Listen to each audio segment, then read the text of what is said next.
Many of you have heard this quip from many Ananda devotees that the path to God is only 3 feet long, the length of the spine.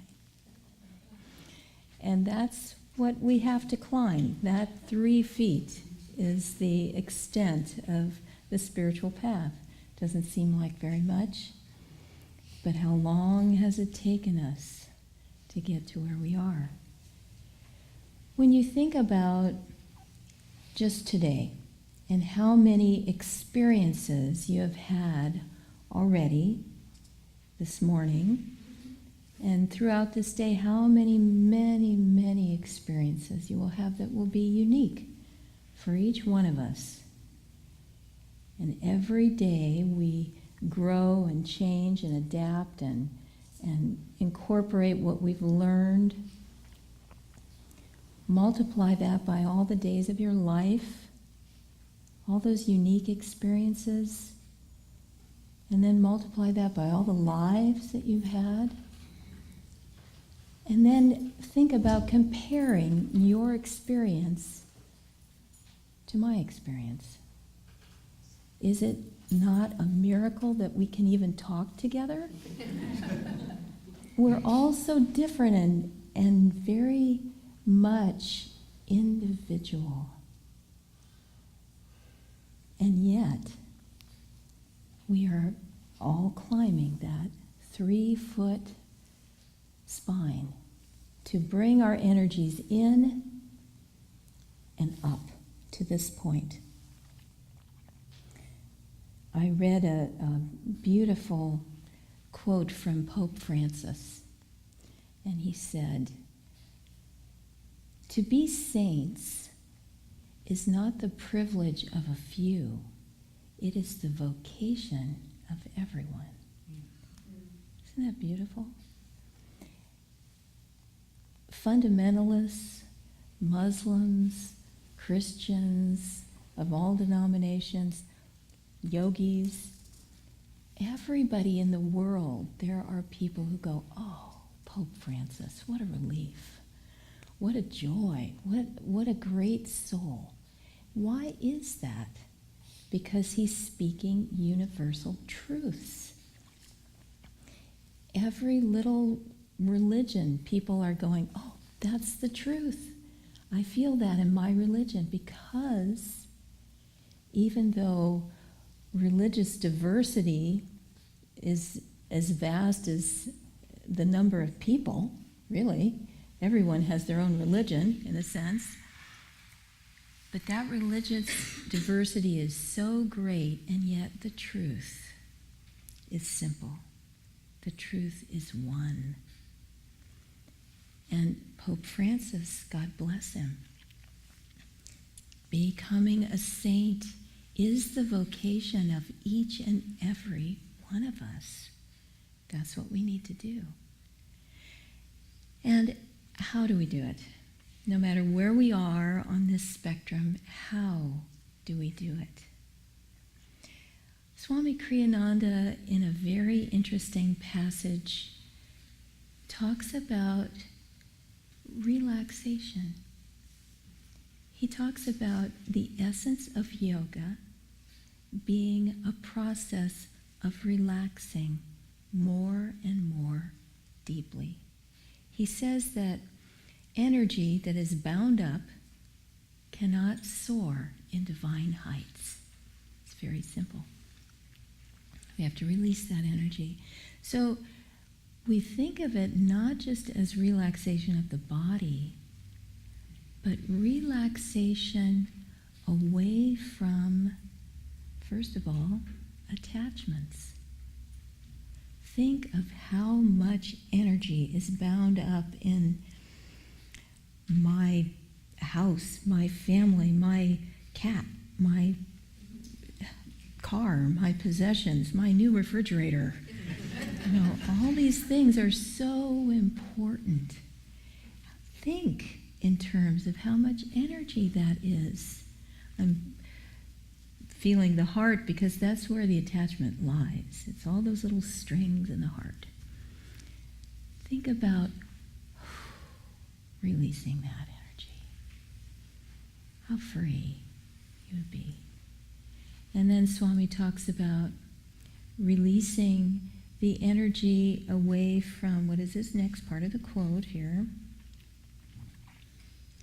Well, releasing it away from attachment to the body. That is such a big one. How many of us chronicle every ache and pain? Oh my God, my thumb is hurting now. I'm sure that means, whatever. So live more at the spiritual eye. Live more in that. I've told this story, but it's a good one. I'm going to tell it again.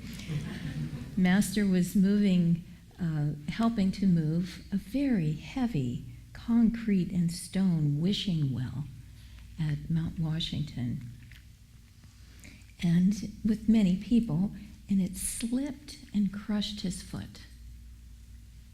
Well, the pain was evident. His foot was just pulp. And everybody was aghast. He said, I will show you something now. You can see that my body is in pain. You can read the pain on my face. Well, let me put my attention at the point between the eyebrows. He did that, and he could walk freely. There was no pain. If we can learn to do that, we can transcend the body. That is our destiny. It's not like, oh, that's too much. I can never do that. Forget it. What's for lunch? We have that as our destiny. That's what we're here to do. To relax away from all our attachments, all of our body attachments, to put our minds here and experience a greater reality. That's a very practical story to illustrate the fact that yoga is the pain-free state. Mental, emotional, pain-free state. Not just the body, not just the physical. We have to learn to put our minds here. That's the universal truth. That's how, as St. Francis said, we become saints. That's our vocation, to put our minds here, to transcend all the things that are happening to us. So Swami says, relax away from the attachment to the body, and then from thoughts, personality, and ego, until at last one finds himself in the stream of infinite life, to feel one with everything. I can't resist the Buddhist joke who goes to the hot dog stand and says, make me one with everything.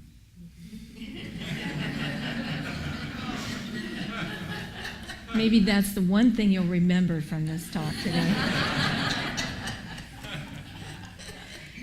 There's a story of Ramakrishna and his guru, and Ramakrishna had not yet achieved samadhi, and he was sitting at the feet of his guru, and his guru, it's a little violent, he broke a bottle, and he took a piece of broken glass, and he put it here in the forehead of Sri Ramakrishna and said, put your mind here.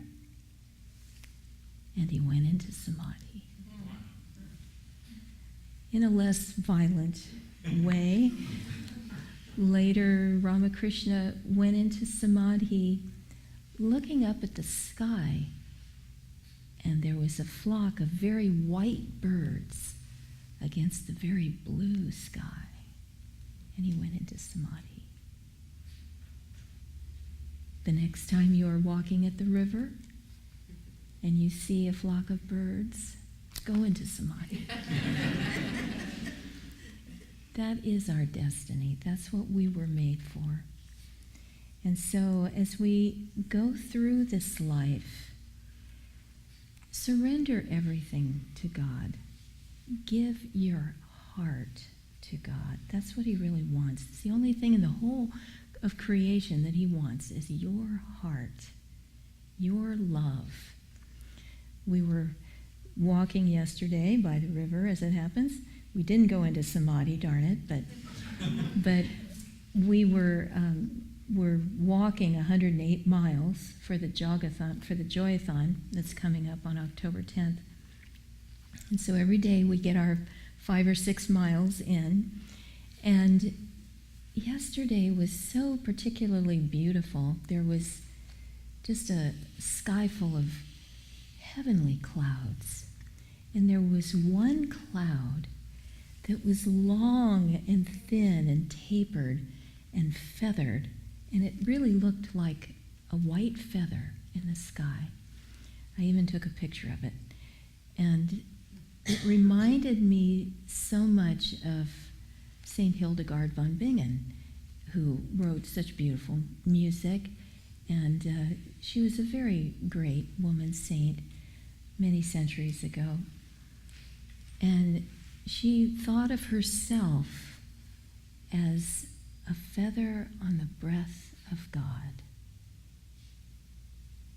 moved entirely by God's grace, by his breath, by his will. So think of that beautiful image. You know, we get so tight and caught up, bound in our energy with our attachments, our relationships, our body, our thoughts and personality and ego. We get so caught in all that. Let it all go. Keep your mind at this point and feel yourself just a feather on the breath of God. Live in that joy.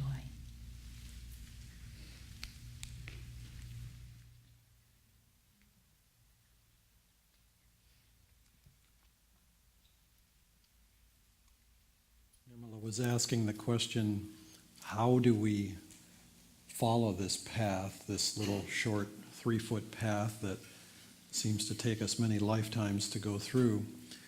And we follow it by learning to go within. Jack, are you like leaving? Because if you are, you're not going to get away that easily. Oh, you're busted. Come here, come here. Come on.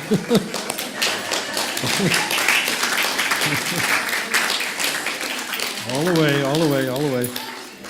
Jack's got to drive back to Colorado today, I believe. Thanks. And I think we're going to give him a blessing right now. Pretty good. I do. Oh yeah, oh yeah. Let's stand. Let's give him a blessing. Let's chant Om. Jack is our dear brother, Guru Bhai. Let's send him our love on his journey.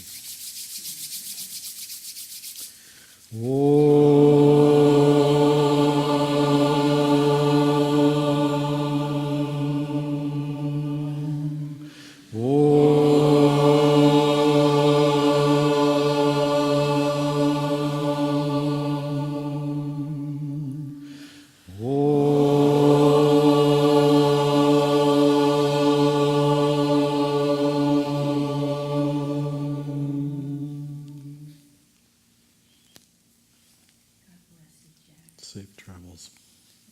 You sing a little song? Yes. Sure. Here. Appreciate it. I got a 2001 Nissan. It's got to get to Colorado. Okay.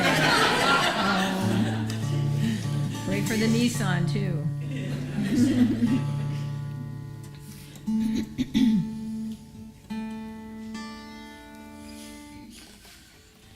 Go with love, may joyful blessings speed you safely on your way. May God's light expand within you. May we be one in that light someday. Go with love, may joyful blessings speed you safely on your way. May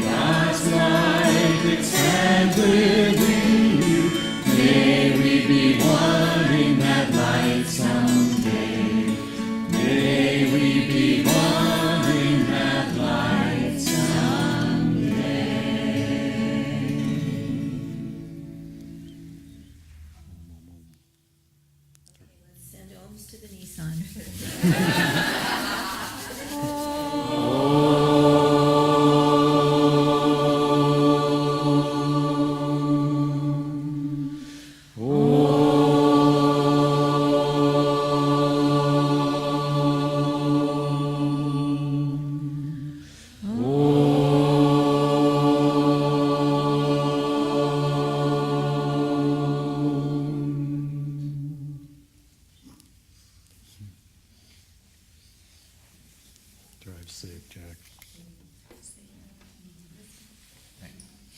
That's very sweet. Happy trail. Okay, thank you, that was very sweet. Nice way to, and thanks to Sharmila and Aaron and Mark and Hara. And Marie Hardy so much yesterday for helping me move all my furniture. So I've come to get my furniture and take it back to Colorado. So you guys have all been great. Good to see you. Sorry I couldn't stay longer. Take care. God bless. God bless you.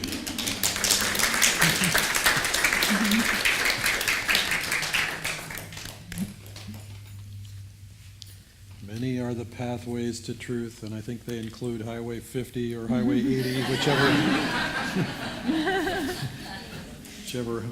interstate he's going on.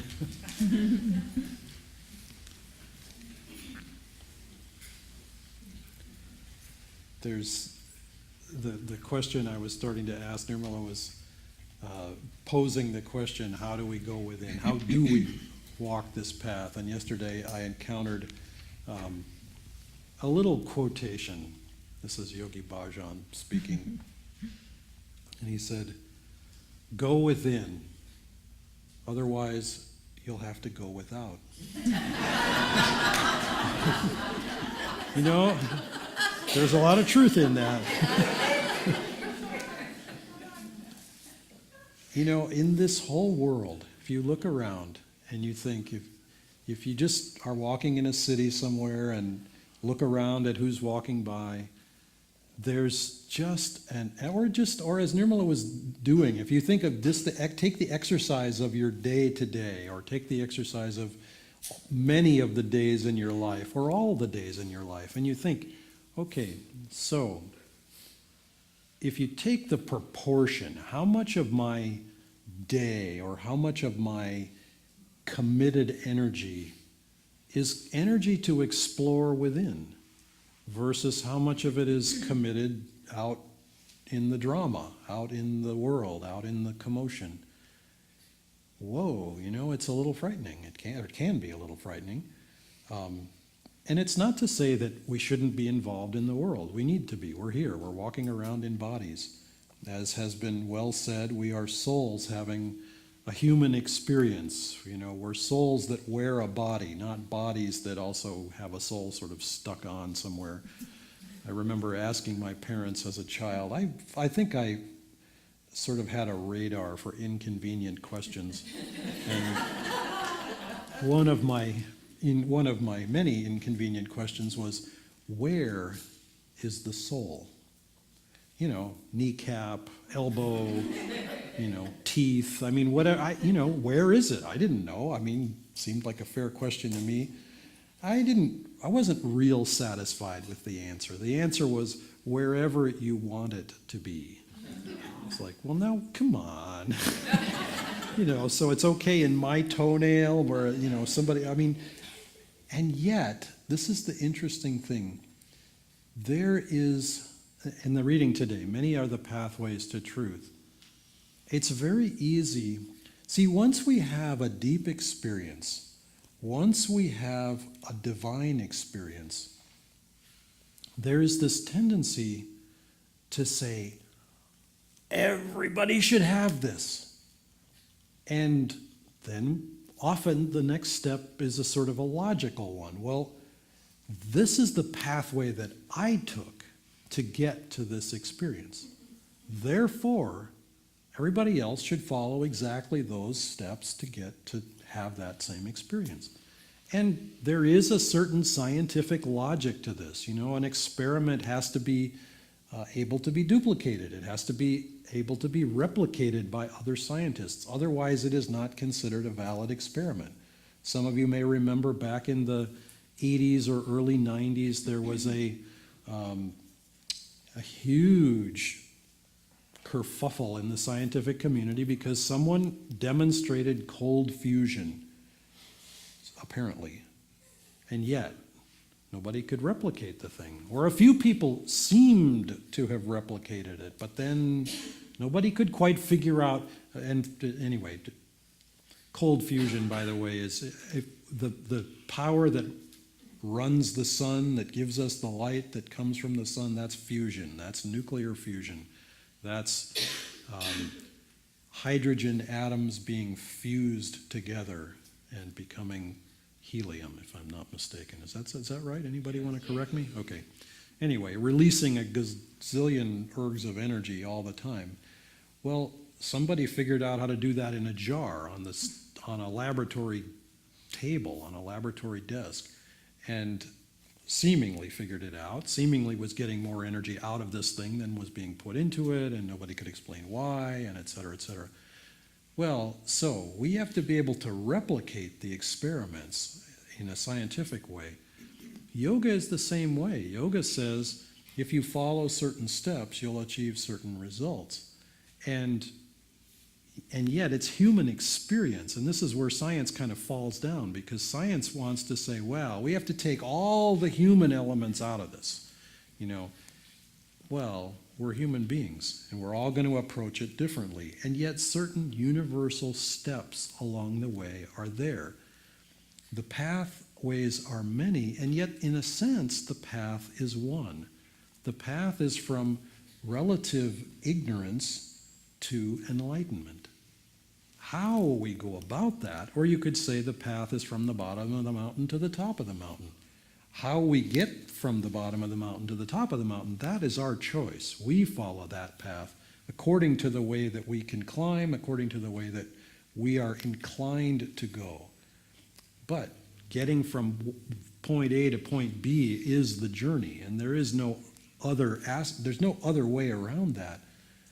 But how we go about it and how we approach other people going about it, that's what forms the support or the lack of support in our lives. And that's one of the reasons that Yogananda wanted to encourage spiritual community, so that people could support each other in that inward quest.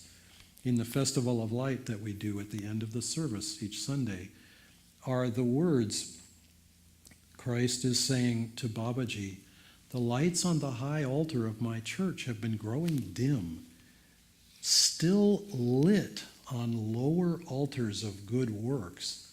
The noble taper of inner communion burns low and is ill-attended. What he's saying is people in the West have forgotten how to commune with God. They're doing good things. The outward parts are just fine. It's wonderful to do service. It's wonderful to be serviceful, charitable, etc. But don't forget the goal, which is inside. And find that balance between the inward and the outward. And it's not so easy to strike that balance. So we lived with Swamiji, and we watched him yearn for that inward time, that inward seclusion. And yet his life and Master's assignment to him was a very dynamic outward one.